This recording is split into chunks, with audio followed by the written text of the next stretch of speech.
ప్రముఖ ఎలక్ట్రిక్ కార్ల దిగ్గజం టెస్లా సీఈఓ ఎలన్ మస్క్ చైనాలో ప్రత్యక్షమయ్యారు. గత కొంతకాలంగా మస్క్ సారథ్యంలోని టెస్లా భారత్లో మ్యానుఫ్యాక్చరింగ్ యూనిట్ను ఏర్పాటు చేయనుందని, ఇందుకోసం మస్క్ ప్రధాని నరేంద్ర మోదీతో భేటీ కానున్నారంటూ పలు నివేదికలు వెలుగులోకి వచ్చాయి.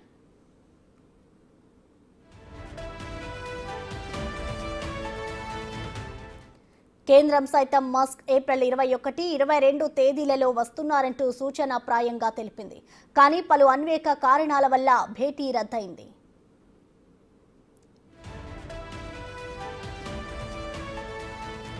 అయితే ఈ నేపథ్యంలో టెస్లా సీఈఓ తన ఫుల్ సెల్ఫ్ డ్రైవింగ్ కార్లలోని సాఫ్ట్వేర్ను విడుదల చేసేందుకు ఎఫ్ఎస్డి ఆల్గరిథంలకు శిక్షణ ఇవ్వడానికి దేశంలో సేకరించిన డేటాను విదేశాలకు బదిలీ చేసేందుకు కావాల్సిన అనుమతులను పొందేందుకు బీజింగ్లోని చైనా అధికారులతో భేటీ కానున్నారు.